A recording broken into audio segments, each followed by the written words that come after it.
queridos hermanos de España, de Portugal, de Inglaterra, de Estados Unidos, en general, si me dejo alguno no es voluntariamente.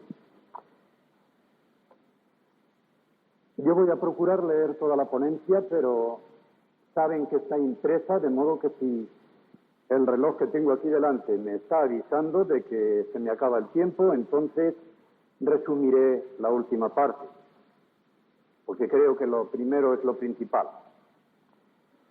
El mensaje del Evangelio lo resumiremos adelante porque quiero hacer una introducción a José María de Llano. El hombre instalado, vencedor o en vías de victoria de tanta alienación y miseria, será un hombre muy dificultado para todo mensaje trascendente. Descubridor de su tiempo, ¿para qué necesitará de eternidad?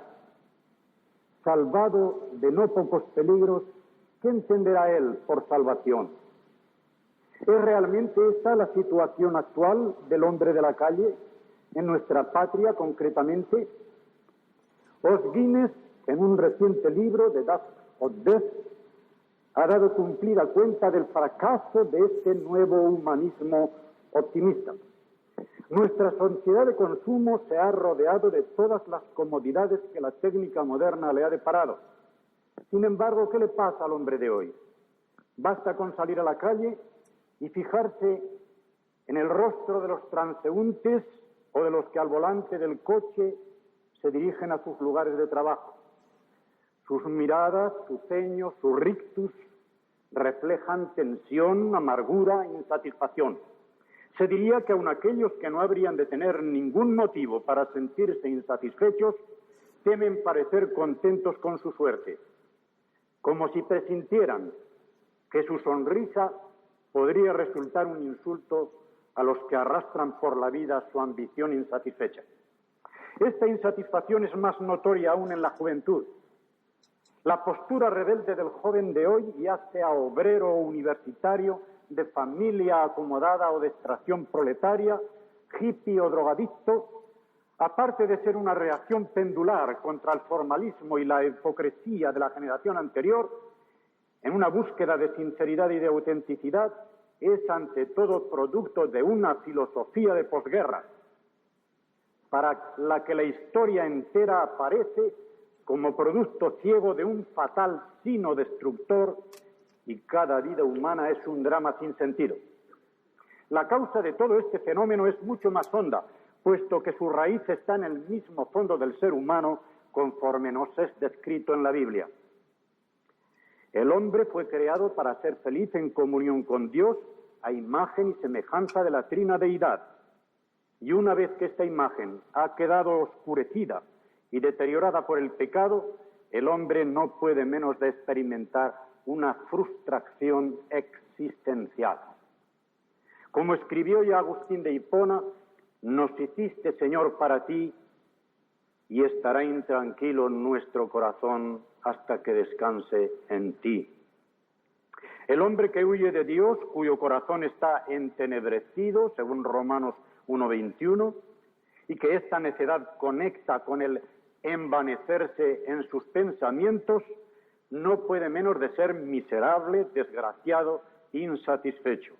No importa lo que posea, porque el ser humano personal no es rico por lo que tiene, sino por lo que es. El hombre actual siente esta radical indigencia de Dios en el fondo de su ser, pero la ignorancia y la confusión producidas por filosofías y técnicas sin Cristo y por religiones sin Biblia han contribuido a que en medio de una aparente indiferencia por todo lo espiritual, toda forma de ocultismo, que es una nueva gnosis, importada como todas del Oriente, esté proliferando copiosamente en amplios círculos de nuestra sociedad materialista, mientras del lado católico romano surge una nueva mística, litúrgico-social, y de nuestros flancos apunta el peligro de lo espectacular, de lo sensacional, de lo cabalístico, en grupos y denominaciones que es innecesario nombrar. Cuando falta el verdadero conocimiento de Dios, de Jesucristo, del Espíritu, de la Palabra, hay terreno abonado para los falsos maestros, ya pertenezcan estos a la escuela de la alta crítica o a la más modesta escuela de los testigos de Jehová. Junto a los modernos ídolos, la persistencia de ciertas supersticiones y el resurgir de nuevas aberraciones religiosas, el verdadero Dios sigue siendo el gran desconocido en medio de gente excesivamente religiosa. ¿Cuál es de ser nuestra actitud? ¿La de la Iglesia de Cristo? ¿La de las iglesias evangélicas de España, de Portugal, de Iberoamérica, ante estas circunstancias que acabo de exponer? La misma de Jesucristo ante las masas hambrientas, ignorantes, sin pastor. Se me enternecen y conmueven las entrañas sobre esta multitud. Esto es lo que dice con su tremenda fuerza expresiva el verbo griego esplangizomai. Mucho más hondo, mucho más tierno y humano que el simple eleo. También sale en el Nuevo Testamento el verbo eleo o eleomai, de alguien que extiende fríamente su mano al paso de una miseria para prestar la ayuda de una limosna. Ese Jesús al que llamamos nuestro Señor y Salvador, el mismo Dios manifestado en carne, nos da la pauta con esa infinita ternura suya para nuestra acción evangelizadora en España y en el mundo. No lo tengo aquí, pero es un pensamiento que venía rumiando en el tren ayer. A Jesucristo no lo estudiamos a partir del hombre, sino viceversa.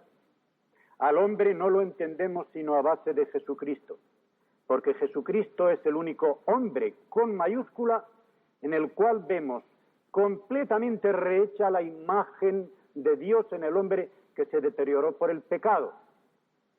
Y en Jesucristo vemos dos cosas ante todo: una apertura infinita al Padre, su alimento era cumplir la voluntad del Padre, y una disponibilidad absoluta hacia los demás. Paul Claudel le llamaba completamente comestible. No tenía nada para sí, todo para los demás. Esta doble faceta es la del hombre con mayúscula, y esta doble faceta tiene que ser la del hombre con minúscula, creyente y de la Iglesia. Docilidad al Espíritu, cuál es la voluntad buena, perfecta, agradable de Dios, para seguir con las antenas alerta, lo que en cada situación, lugar y tiempo nos pide, y disponibilidad absoluta, entregarnos totalmente a nuestros hermanos y al mundo que espera el mensaje. Perdón por esta digresión. El Evangelio es siempre poder de Dios, la dinamita de Dios. Dinamis es poder. ¿Para qué? Para destruir el mundo, para salvación a todo aquel que cree. ¿Y cómo creerán en aquel de quien no han oído? Así que la fe es por el oír, y el oír por la palabra de Dios. Y el Evangelio es ante todo esta palabra, con mayúscula, el verbo personal de Dios, la palabra única, exhaustiva del Padre, que por no tener más que una sola palabra no se puede volver atrás. Es persona de una sola palabra. Si dice hoy sí, no dirá mañana no. Si dice hoy no, no dirá mañana sí. Y por eso Pablo en la 2 Corintios enfatiza, porque en él todas las promesas de Dios son sí, y por él nuestro amén, nuestro sí se da para gloria de Dios. La misericordia salvífica y la fidelidad de Dios a sus promesas redentoras, que este es el binomio de la gracia y la verdad, no nos fueron dadas simplemente por manos de Jesús, como la ley se dio por manos de Moisés. Vinieron con él, porque él era la encarnación de esa gracia y de esa verdad. Y ahora ya estamos preparados para ver cuál es esa dinamita de Dios, el poder salvífico del Evangelio. Nos restan dos observaciones: el concepto de salvación y el concepto del ser que tiene que ser salvado o salvo. En cuanto a lo primero, la idea bíblica de salvación se entiende mejor por medio de su contraria, perdición. Texto clave es Lucas 19:10, donde dice el Señor: el Hijo del Hombre vino a buscar y a salvar lo que se había perdido. Lo perdido, dice allí. to apololos, lo perdido. Ahora bien, el verbo apolimi o apolio, tanto en el griego clásico como en el bíblico, comporta la idea fundamental de perecer, arruinarse o destruirse, con dos variantes que recurren a lo largo de la Biblia y van íntimamente unidas cuando se trata de la condición del hombre caído, y son estas: perderse y echarse a perder. En efecto, una cosa se puede perder de dos maneras. A, cuando está en un lugar que no le corresponde. Por ejemplo, si alguien me roba la cartera con el dinero y la documentación que llevo encima, entonces la cartera se ha perdido porque no está en su lugar, no está en el bolsillo de su dueño, está en otro bolsillo, pero no se ha echado a perder si no falta nada de ella. B, cuando, aunque no se mueva de su lugar, se deteriora, se echa a perder. Por ejemplo, si yo dejo en el calor del verano 1 kilo de carne durante varios días fuera de la nevera, esta carne queda en el lugar donde estaba, pero se ha echado a perder. De las dos maneras está el hombre perdido por el pecado. Lejos de Dios, fuera de su lugar. El clima del hombre primero era el paraíso, pero tuvo que salir de allí. Y el querubín con la espada flamígera se quedó en la puerta del paraíso, blandiéndola en todas las direcciones para que nadie pudiese entrar a recoger del árbol de la vida, pero quedaba fuera del paraíso porque se había echado a perder. Ya no era el que era, se había deteriorado, se había extraviado y echado a perder. Y así vemos ahora, el Hijo del Hombre ha venido a buscar, estaba fuera de su lugar, y a salvar lo que se había echado a perder. En cuanto a lo segundo, lo que se había echado a perder no era algo que el hombre tenía, como pueden sugerir esas frases tan manoseadas y tan inexactas: salvar el alma importa. ¿Cuántas veces las oíamos en misiones, en llamadas misiones? ¿Vas a condenar tu alma? No, es alguien con todo lo que es. Es la persona toda, el ser humano entero, quien es salvo o perdido para siempre. La vida eterna, la zoe o zoe de Dios, que el Verbo vino a traer a los hombres, es la vida divina, plena, abundante, de un Dios infinito para el hombre entero, espíritu, alma y cuerpo. Y el apóstol Pablo tiene sumo cuidado en enfatizar que la salvación y la redención del hombre no son completas, no son perfectas, hasta que el ser humano entero no haya sido recobrado para la vida en su totalidad. Ahora ya vemos cómo va el mensaje del Evangelio a ser un mensaje de buena noticia, de liberación, de salvación de este ser perdido y echado a perder. El vocablo Evangelio, como todos saben, significa buen anuncio, buena nueva, buena noticia, buen telegrama, podríamos decir. Yo muchas veces digo, creo que es necesario enfatizar en nuestros mensajes que si a una persona se le dice, mira, te ha correspondido el primer premio de la lotería. Esto es muy popular en España, por eso pongo este ejemplo, no porque invite a tomar un décimo de lotería. Te ha correspondido el primer premio de la lotería de Navidad, pero para adquirirlo vas a tener que hacer una gran peregrinación, vas a flagelar tu cuerpo con azotes o vas a pagar una suma de dinero. Le diríamos a esta persona, pues en realidad, perdone usted, pero no es muy buen telegrama el que usted me trae, porque tengo que hacer tanta cantidad de cosas y castigarme. ¿En qué consiste que el Evangelio sea un buen telegrama, una buena noticia? En que es simplemente el decirnos que Dios, que estaba de espaldas al hombre, en la cruz de Cristo se nos volvió de cara y ya está dispuesto a reconciliarse con todo aquel que se dé media vuelta a conversión para darle la cara a él. Y por lo tanto, una buena noticia es decirle, no tienes que hacer otra cosa que extender tu mano de mendigo para recibir el regalo que se te ofrece. Esto sí que es un buen telegrama, ¿verdad? No hay que flagelarse, no hay que hacer una peregrinación, no hay que pagar dinero, sino al contrario. Una mano vacía, porque una mano que está llena no se le puede ofrecer a Dios. Ni siquiera para saludar se pueden poner las manos llenas, hasta hay que quitarse los guantes. Lo contrario es descortesía. Pues bien, podríamos resumir así este telegrama. Como no nos va a costar dinero, podemos decir muchas palabras. No nos cobrarán mucho en la oficina de telégrafos. Dios está por Cristo y en Cristo propicio hacia el mundo pecador, dispuesto a perdonar y a dar una salvación total, vida eterna, a todo el que, convencido de su necesidad y de su impotencia radical, acuda a recibir por fe como un puro regalo el perdón y la vida eterna, el poder y la libertad que la sangre preciosa de Cristo nos ha conquistado en la cruz del Calvario de una vez por todas y sin temor de perderla ni de perder tan preciados valores como comporta. El hecho de que estos dones nos sean otorgados en Cristo impone un seguimiento del Maestro. No se puede ser creyente sin ser discípulo, es decir, obediente, seguir al Maestro como seguían también en las escuelas griegas los discípulos a los maestros, convivían con ellos y les seguían para participar no solamente de su doctrina, sino también de su vida, de su conducta. Somos salvos para ser santos. Desdoblando pues el contenido de este mensaje del Evangelio para un mejor estudio ulterior, podemos decir, comporta una reconciliación con Dios. Segundo, proporciona una liberación de todas las esclavitudes, de todas nuestras servidumbres. Y tercero, exige un seguimiento total, incondicional de Jesucristo. Primero, el mensaje del Evangelio es un mensaje de reconciliación con Dios.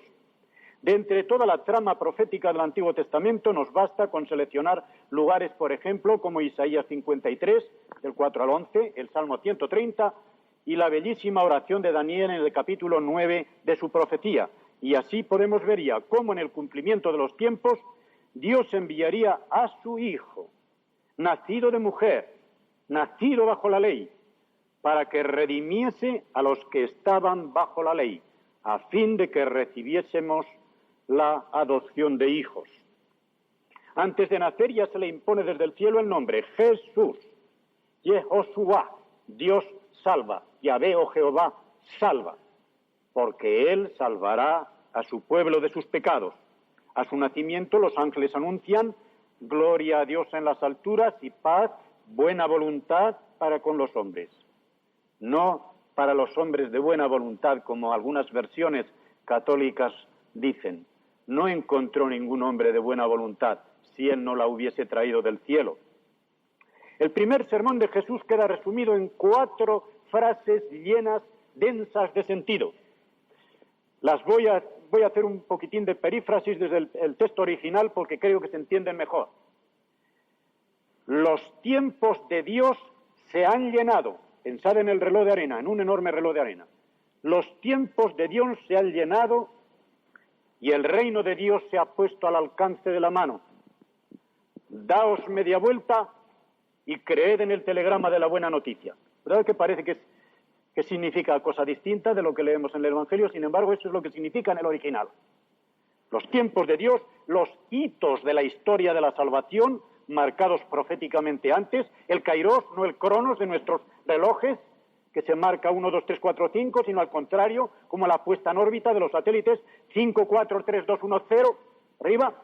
Estos son los hitos de la salvación, se han llenado y el reino de Dios, con todo lo que esto significa, en su pregnante sentido, se ha puesto al alcance de la mano, en medio de vosotros. Ya está en medio de vosotros. Lo podéis tomar, con tal de que os deis media vuelta, arrepentíos, un cambio total de mentalidad y alargad la mano para la buena noticia.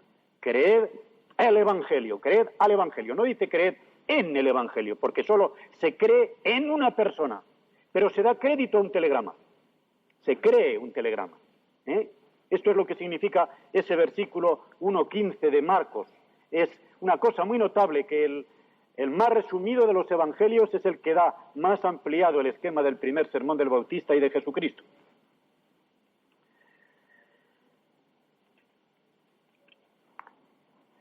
En 2 Corintios 5:19 encontramos ya como un eco de todo esto, más explicitado, en que se nos dice que Dios estaba en Cristo reconciliando consigo al mundo, fíjense bien ahora, no tomándoles en cuenta a los hombres sus pecados. Y nos encargó a nosotros la palabra de la reconciliación. Observemos que en este versículo, como en el precedente, el verbo reconciliar está en tiempo pasado. En la cruz del Calvario, Cristo llevó ya los pecados de toda la humanidad. Es la sustitución que encontramos en el versículo 21. De modo que en cuanto está de parte de Dios, ya nos es propicio, ya no está ofendido por nuestros pecados, con tal que cada uno de nosotros rubriquemos con nuestra fe este pacto mediante la reconciliación personal a la que se nos exhorta en imperativo, pasivo, aoristo, en el verso 20. Reconciliaos con Dios. Es un hecho que tiene que tener lugar en nuestra vida, por eso está en aoristo. Un hecho que se cumple de una vez por todas. Reconciliaos con Dios, hacer ese acto de ese cambio de mentalidad. Ambos tiempos quedan manifiestamente distintos también en Romanos 5, 10, 11. Dios ya no tiene en cuenta, pues, los pecados de los hombres. Ha pasado por alto, como se nos dice en Romanos 3, ha pasado por alto nuestros pecados, de modo que las obras de la ley ni nos salvan ni nos condenan, siendo justificados gratuitamente por su gracia mediante la redención que es en Cristo Jesús, a quien Dios puso como propiciación. Allí está el instrumental Hilasterion.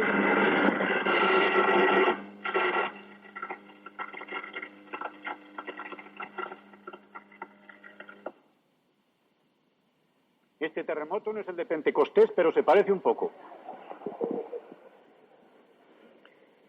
El fin de la ley es Cristo para justicia a todo aquel que crea, dice con toda energía el apóstol en Romanos 10:3. Y este evangelio suyo, que él defiende bajo anatema, aunque sea un ángel del cielo, quien se atreva a quitarle o a sobreañadirle algo. Gálatas 1 del 6 al 9, pero especialmente en 8 y 9, tengamos en cuenta que el griego no dice allí el que predique un evangelio contrario. He visto una edición española hecha en Inglaterra que dice el que enseña un evangelio contrario. No hay tal cosa en el original. Allí pone paró, o sea, sobreañadido, que se le pone al lado.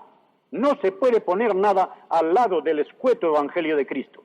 El que pone algo al lado y hace una mezcla y lo corrompe, porque el evangelio de Cristo se puede corromper de dos maneras, por parte de menos y por parte de más. Por parte de menos, como quita el modernismo, por ejemplo, pero también por parte de más. Si alguien añade algo a lo del evangelio y dice sí, la fe y algo más, la gracia y algo más, ya está añadiendo, está corrompiendo. Esto es lo que quiere decir aquí el apóstol. Bien, este evangelio, por ser buena noticia de Dios, dado por medio de la única palabra exhaustiva de Dios, es también único. Trasladémonos, por ejemplo, a la sinagoga de Capernaum, donde Jesús va a dar comienzo a su relevante mensaje sobre el pan de vida. Le cercan muchos de los que el día anterior habían comido de la multiplicación de los panes, y él les dice, trabajad, esforzaos, dice allí el verbo, esforzaos. ¿Por qué? No por la comida que perece, sino por la que a vida eterna permanece, la cual os dará el Hijo del Hombre, porque a este señaló, dice nuestra Biblia, pero el original no dice señaló, dice selló, selló. ¿Por qué selló? Está hablando de que su carne es el pan, carne y pan a un mismo tiempo, el alimento bajado del cielo. Y sabemos que los rabinos judíos, incluso ahora, no permiten que se coma ninguna carne que no lleve del matadero el cuño de que es carne comestible, carne inmunda, no es carne inmunda. Pues bien, lo que aquí quiere decir Jesucristo es que a él le ha sellado el Padre con el Espíritu al descender aquí, para que sepamos que aquella carne es digna de crédito, es comestible, se puede comer a Jesucristo. Está autenticado por el mismo sello de Dios de que no hay otro alimento para el hombre perdido que ese Hijo de Dios que es también Hijo del Hombre. Esto es lo que quiere decir allí, lo ha sellado Dios. Y ellos entonces piensan que se trata de añadir algo a las obras de la ley y preguntan enseguida por una obra. ¿Qué debemos hacer para poner en práctica las obras de Dios? Pensaban que les iba a dar un nuevo mandamiento, pero Jesús contesta de una manera tajante. Esta es la obra de Dios. ¿Que creáis? ¿Que creáis? ¿Es que creer es una obra? No. Lo que quiere decir es dos cosas a la vez. Es obra de Dios, pero la obra en que Dios se complace es creer, aunque creer no sea una obra. Como diciendo, lo que tenéis que hacer es creer, porque esa es la obra en que se complace el Padre y a la vez será obra del Padre, porque es don de Dios, la fe es don de Dios también. Y tenemos de esta forma, podríamos decir, parodiando a Hamlet, que creer o no creer Esa es la cuestión. Creer o no creer, esa es la cuestión. Y con mayor razón que él, porque aquí se juega el verdadero ser o no ser eterno del hombre. No se juega solamente la vida temporal, ese ser o no ser para la tumba o para la vida. Se juega el ser o no ser para toda la eternidad. Y aquí está la tremenda alternativa del hombre en dos posturas antitéticas y también existenciales. Salvación o condenación total y eterna. Porque no envió Dios a su Hijo al mundo para condenar al mundo, era lo único que merecíamos, sino para que el mundo sea salvo por él. El que en él cree no es condenado, presente de indicativo. Pero el que no cree ya ha sido condenado, pretérito perfecto. Es decir, se ha encerrado en la propia condenación que ya tenía. Se ha encerrado, como una persona que estaba en la oscuridad y viene el sol a iluminarle y el sol quiere penetrar por las ventanas. Pero él, que está a gusto en su oscuridad y que no quiere que salga a la luz lo que hay en la habitación, cierra las ventanas. Esto es rechazar el mensaje del Evangelio. Cerrar las ventanas al sol que quiere entrar. Y esta es la condenación.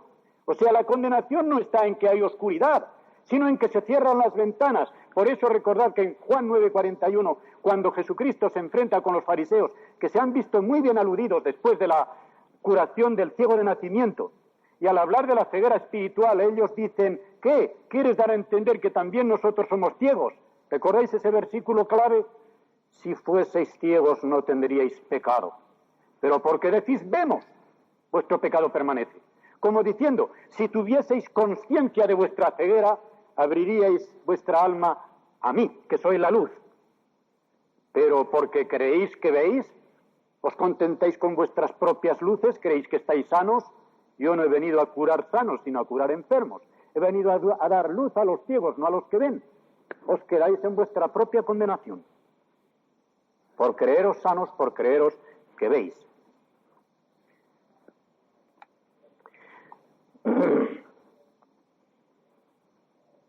Esta es la quinta esencia del Evangelio y no hay otro. Recibir a Jesús por fe, echar una mirada angustiosa al levantado en la cruz. Recordad que la definición de fe únicamente aceptable como definición total de la fe es la que Jesucristo da en Juan 3:14, las demás son descriptivas, pero esta es la verdadera noción de fe, y él la da de una manera también vital. De la misma manera que Moisés levantó la serpiente en el desierto, así también es necesario que el Hijo del Hombre sea levantado. ¿Dónde? Ya lo sabemos. En la cruz. ¿Para qué? Para que todo el que en él cree no se pierda. Por lo tanto, creer es mirar a la cruz. Mirar con angustia de perdido al único que puede salvar. Sin esto, sin esta fe, que es una mirada al Calvario, nuestra vida no tiene sentido. Sin esto, este mundo es la antesala del infierno. Sin fe ni amor, ya podemos rubricar la frase amarga del filósofo existencialista francés Jean-Paul Sartre. El infierno son los demás. ¿No es verdad que si no se tiene a Cristo, si no hay fe, si no hay amor dentro del corazón, el mundo nos estorba, el infierno son los demás, cada prójimo es un enemigo, alguien que a dentelladas nos quiere quitar un poco de la pitanza que la vida ofrece? El infierno son los demás. De sus premisas ha concluido Sartre lógicamente. Pero para el que tiene a Jesucristo, ya el mundo no es el infierno. Ya el mundo es el campo donde ejercitamos la vida que hemos recibido de Él para transferirla a ese mundo y que de ese mundo vayan siendo segregados los que serán salvos. El mensaje del Evangelio es un mensaje de liberación del hombre. Esta buena noticia que nos trae el Evangelio de decir, ha venido a buscar y a salvar lo que estaba perdido, es un mensaje de liberación, porque el hombre es un esclavo. Y esto lo tenemos que tener muy presente. El hombre no puede escapar a la servidumbre, porque es un ser relativo. Solamente hay un ser absoluto que es Dios, y ese no puede ser siervo en su naturaleza divina, naturalmente, si no se encarna. Pero el hombre no puede escapar de la relatividad. Por lo tanto, tiene que ser siervo. Como dice en Romanos 6 el apóstol Pablo, o siervo del pecado para ser libre de la justicia, o libre de la justicia para ser siervo del pecado. No se puede escapar de una de las dos servidumbres. Ahora, la servidumbre de la justicia, que es la servidumbre de Cristo, es reinar.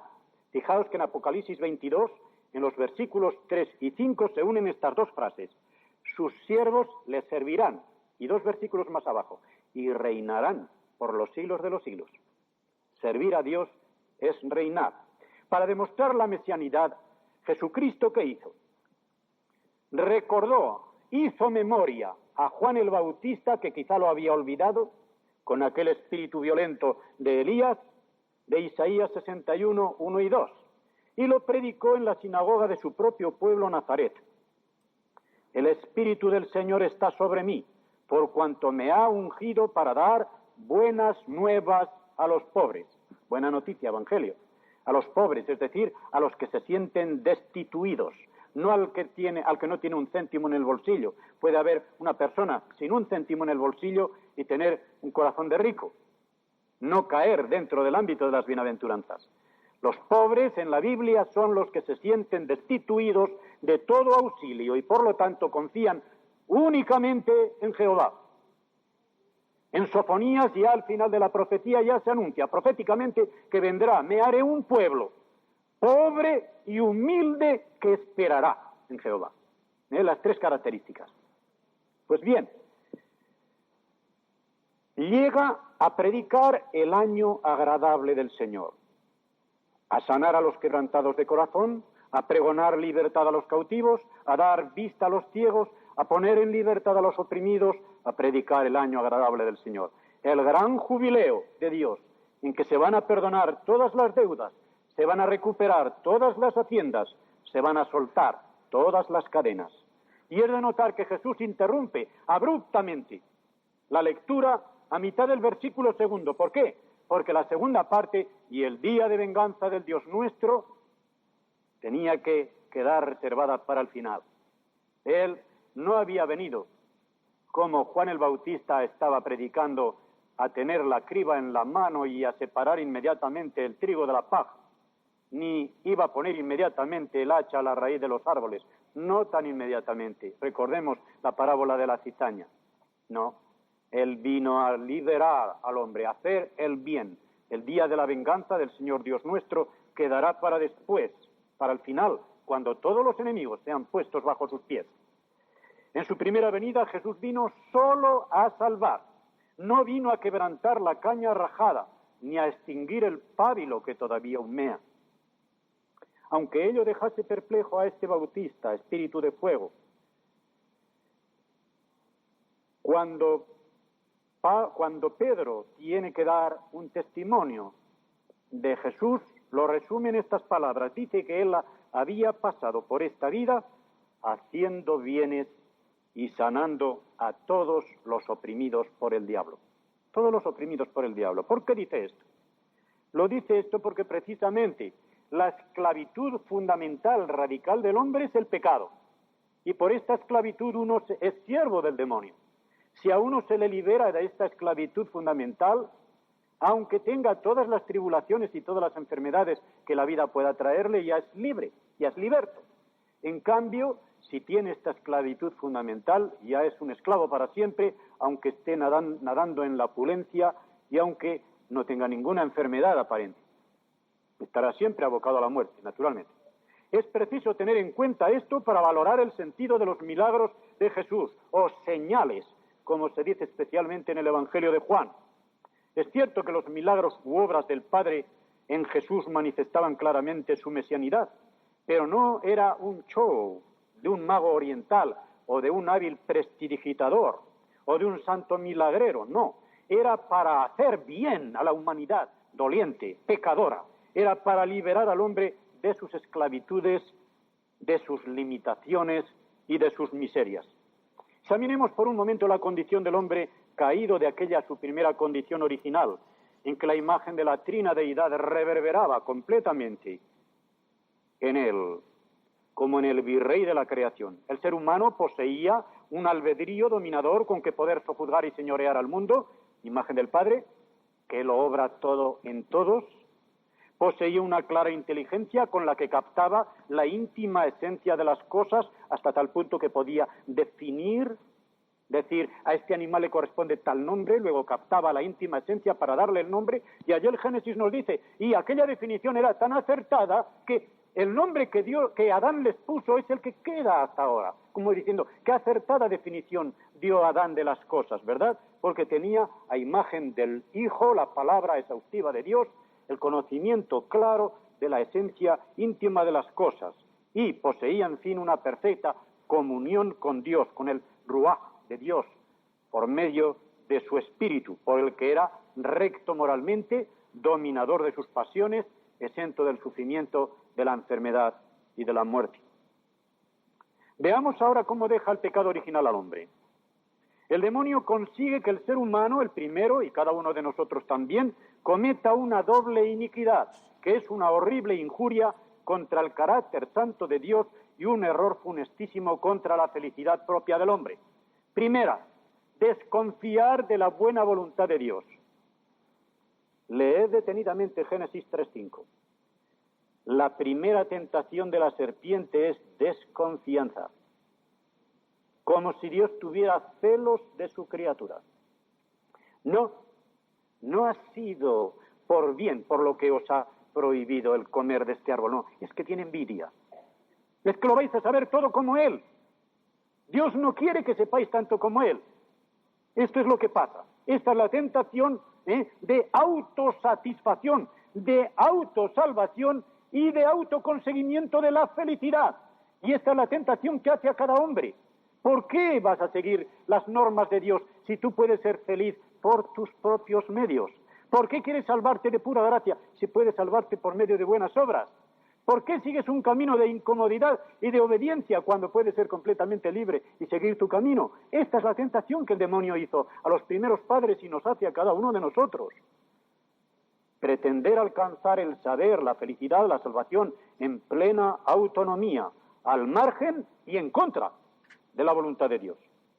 Y este afán de salvarse por sus propios medios, con los fracasos consiguientes, seguirá ya a lo largo de la historia a toda la humanidad. ¿Cuáles son los resultados nefastos de esta rebelión del hombre contra Dios? Los siguientes. De dominador del mundo se convierte en esclavo oprimido. Génesis 3, 17, 19. Recordad cómo el hombre, precisamente el cabeza de la creación, cabeza de familia, va a ser dominado por la tierra. La tierra ya no estará sojuzgada por él, le producirá abrojos y espinas, le será hosca, hostil. Ya no es la tierra amiga, ya se ha creado un clima que no pertenece al clima original del paraíso. Se le vuelve la creación en contra, y por eso en Romanos 8 el apóstol enfatiza mucho que esta creación está gimiendo como con dolores de parto para que los hijos de Dios reciban su última adopción, su última redención, y que la creación misma también sea redimida, que todo el escenario cambie, porque aunque el hombre esté redimido interiormente en su espíritu por la gracia de Dios, todavía el clima, el escenario está sin redimir, y esto es una anomalía, esto es un anacronismo, pero este anacronismo solamente se reducirá a la nada cuando venga la redención de nuestro cuerpo, y entonces semejantes a él, viéndole cuál es, el escenario también será como compete a los hijos de Dios totalmente adoptados a la gloria del Padre. Era el inteligente conocedor de todas las cosas, pues ahora cae en la mayor estupidez. En la mayor estupidez. 1 Corintios 3:19, no quiero mirar todos los textos, pero ahí veréis.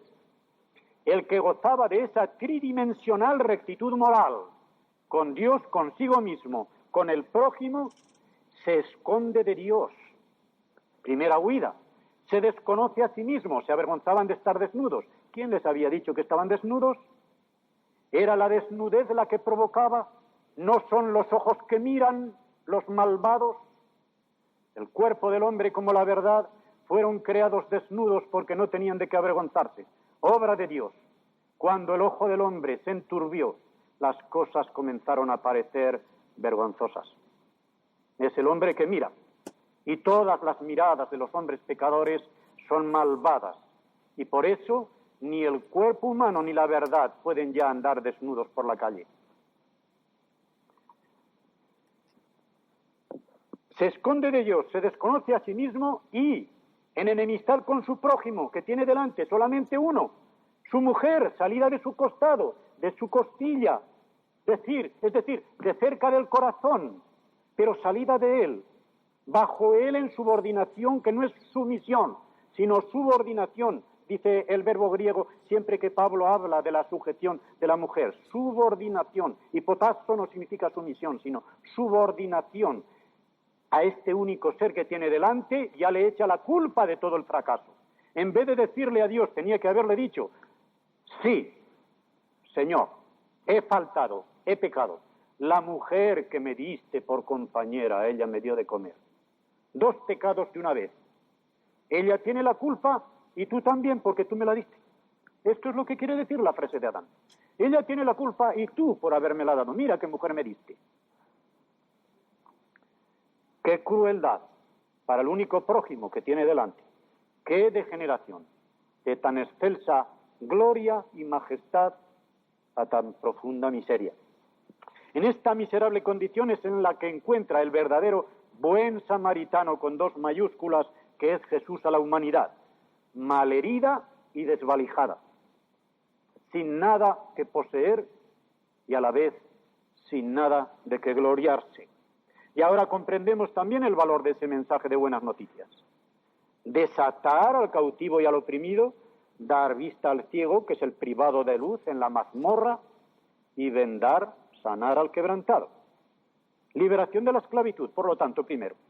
Libertad es la facultad, cuidado porque ya sabéis que la palabra libertad suena de muchas maneras distintas en el mundo según el diccionario que cada uno lleva en el bolsillo, porque cada uno de nosotros tenemos un diccionario. Por eso no nos entendemos. En un artículo de La Vanguardia decía estupendamente Noel Clarasó, había habido un congreso sobre comunicación en Barcelona, y dice, conclusión primera del congreso, que no hay comunicación sino incomunicación. Y dice, y gastarse tantos millones de pesetas para un congreso para salir con semejante estupidez, porque ya sabemos que no hay comunicación sino incomunicación. ¿Por qué? Porque hemos quitado la comunicación del teléfono de tal forma que creemos que estamos hablándole al vecino y nos estamos hablándonos a nosotros mismos.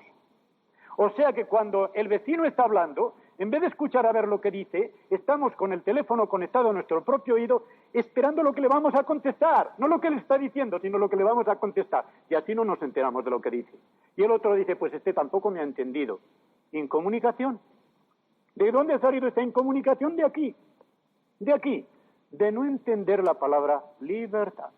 Libertad no es hacer lo que a uno le da la gana, sino el ir derechito por el camino de la felicidad al final de la salvación sin obstáculos que cierren el paso. Es decir, sin coacción desde el exterior y sin compulsión psicológica desde el interior. Es la facultad de obtener la plena realización de la persona con los medios más adecuados, con la capacidad física y psíquica de escogerlos sin coacciones externas ni condicionamientos internos. Todo lo que dificulta la búsqueda acertada y el encuentro seguro de la vida eterna es un atentado contra la libertad humana. Esta vida eterna en comunión con Dios, que ha de hacer feliz al hombre, proviene de Dios y solo de acuerdo con el plan, la norma y el poder de Dios se puede alcanzar. Ahora bien, el hombre caído ha perdido la brújula, esa brújula que marca el norte. Su mente está envanecida o, según el texto sagrado, vacía, vacía, no tiene contenidos.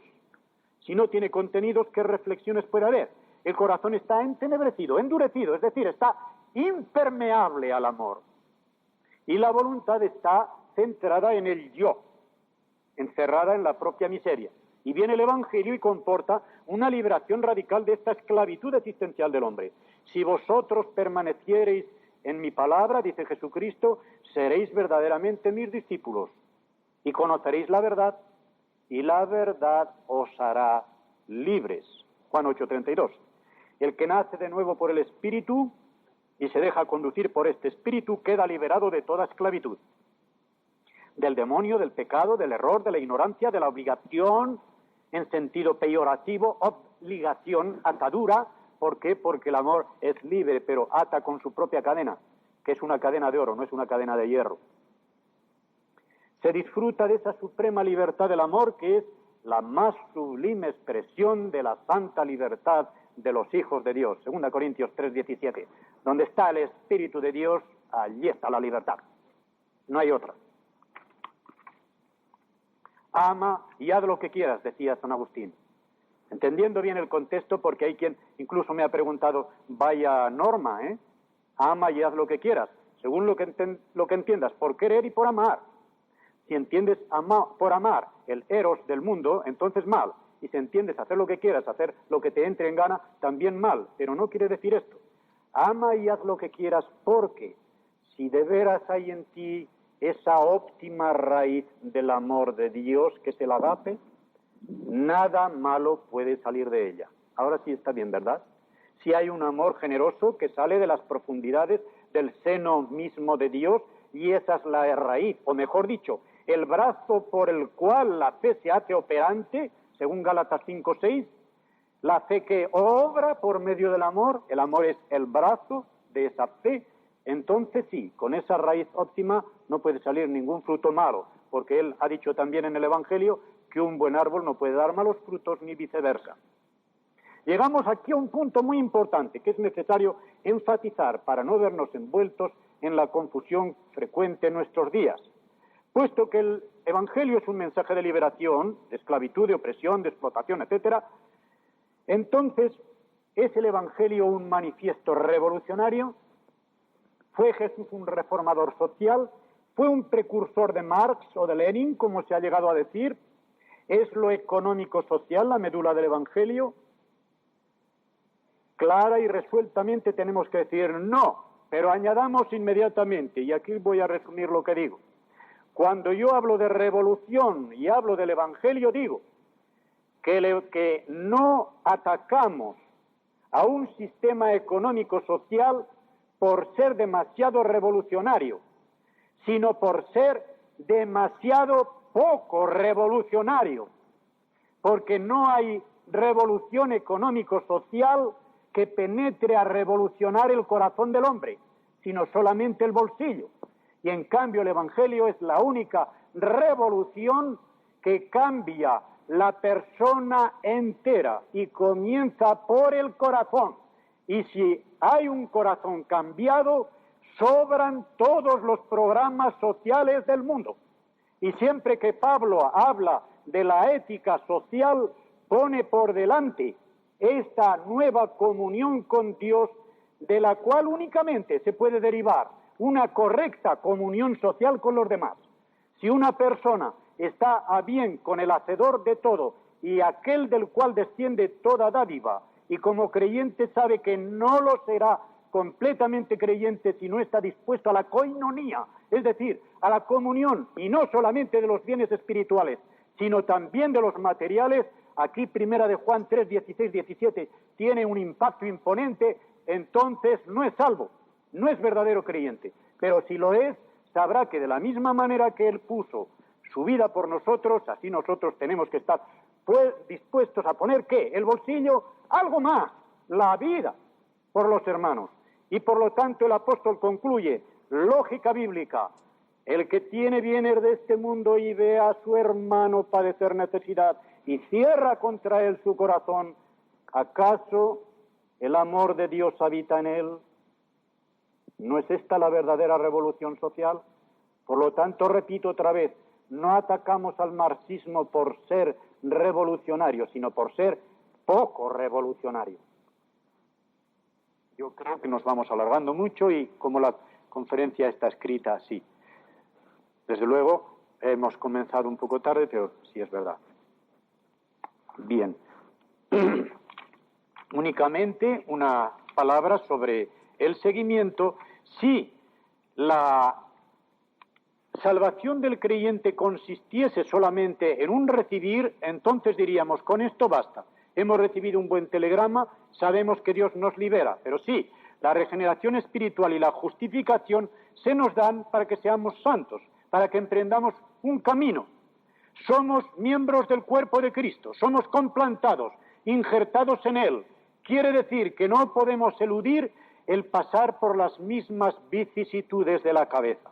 Nuestra cabeza está en el cielo, pero estuvo coronada de espinas y coronada de espinas subió a la cruz del Calvario antes de bajar a la tumba y resucitar al tercer día. El cuerpo nuestro va todavía por esta etapa del camino de la iglesia peregrina y por lo tanto tiene que ir coronado de espinas. Tenemos que pasar la tribulación. Cada día muero un poquito, decía Pablo, y cada día tenemos que ir mortificando los deseos de la carne para que el hombre interior se vaya renovando de día en día en la medida en que el hombre exterior se va desgastando. Y esto es un seguimiento, siguiendo a Jesucristo, el discipulado. Si seguimos en esta forma a Jesucristo, ya tenemos condensado el resumen del mensaje del Evangelio.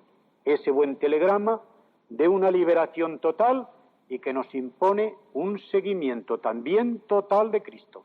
Es decir, nuestra vida, el ser o no ser para toda la eternidad, necesita una orientación radical que se ha de hacer en un momento de decisión vital.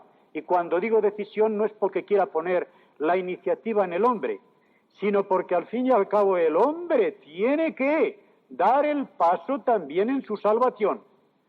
Dios no cree por nosotros, aunque Él es el único que puede darnos el poder para creer.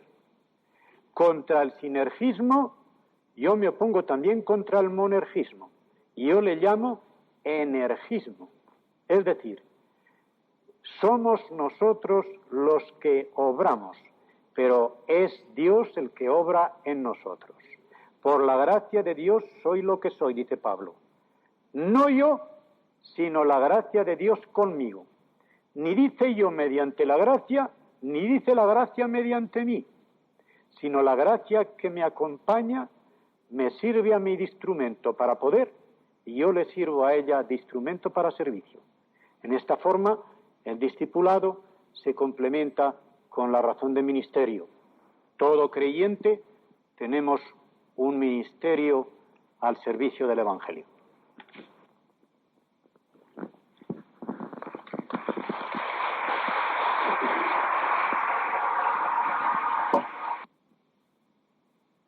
Se apuren que no les voy a entretener más de 5 minutos, pero con la venia de la presidencia he creído oportuno que el ponente recogiese algunos puntos que parecían que no habían quedado claros. Yo solamente veo 2 que añadir porque lo demás doy las gracias a todos los grupos. Veo que han recibido bien las conclusiones a que había llegado en la ponencia y no encuentro ningún punto discutible, o sea, en que no haya mutuo acuerdo. Pero 2 cositas solamente. Al hablar de que el marxismo es demasiado poco revolucionario, naturalmente yo no podía tratar del ateísmo porque en eso no ha sido revolucionario. Hace 3000 años que el necio dijo en su corazón no hay Dios. O sea, en eso no ha hecho ninguna revolución el marxismo. La revolución ha sido solamente en lo social, quitándosela al Evangelio. Es decir, si la Iglesia hubiese hecho la revolución social partiendo del Evangelio, hubiera sido innecesario el marxismo. Ahora, en lo del ateísmo no tenía que hacer ninguna revolución, porque en eso no ha sido revolucionario. Ya 3000 años que todos los necios habían dicho ya que no hay Dios.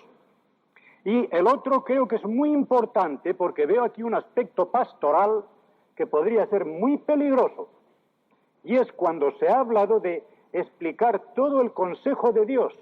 ¿Cuándo? ¿A quién le explicaba todo el consejo de Dios San Pablo? ¿A los inconversos? No, señor. A la Iglesia. Porque si no ponemos el carro delante de los bueyes. La comisión, la gran comisión dada a la Iglesia fue haceos discipulados, bautizándoles y enseñándoles. Enseñar es lo último. De modo que el mensaje de salvación del Evangelio es total, pero en núcleo. Total en el sentido de que no puede escamotearse ningún punto de la salvación que sea vital. Pero a un catecúmeno no hay que explicarle toda la Biblia y tenerle sin bautizar indefinidamente, como he conocido algún pastor, por el hecho de que no se sabe toda la Biblia. Entonces cometemos un error gravísimo. ¿Qué le exigió Felipe al eunuco para bautizarle? ¿Ustedes creen que le pudo explicar toda la Biblia antes de llegar a donde había agua? Aquí hay agua, ¿qué impide que me bautice? ¿Verdad que no? Pero le explicó Isaías 53, que era bastante para el núcleo de la salvación. De modo que esto creo que tiene que quedar muy claro. El punto vital de la salvación tiene que explicársele y lo tiene que entender muy bien el individuo que haga profesión de fe. Pero la enseñanza de todo el consejo de Dios se da después a la Iglesia. O sea, los pastores responsables tienen que explicar el consejo de Dios a la Iglesia y que no quede ningún punto de doctrina sin tratar debidamente. Solo esto,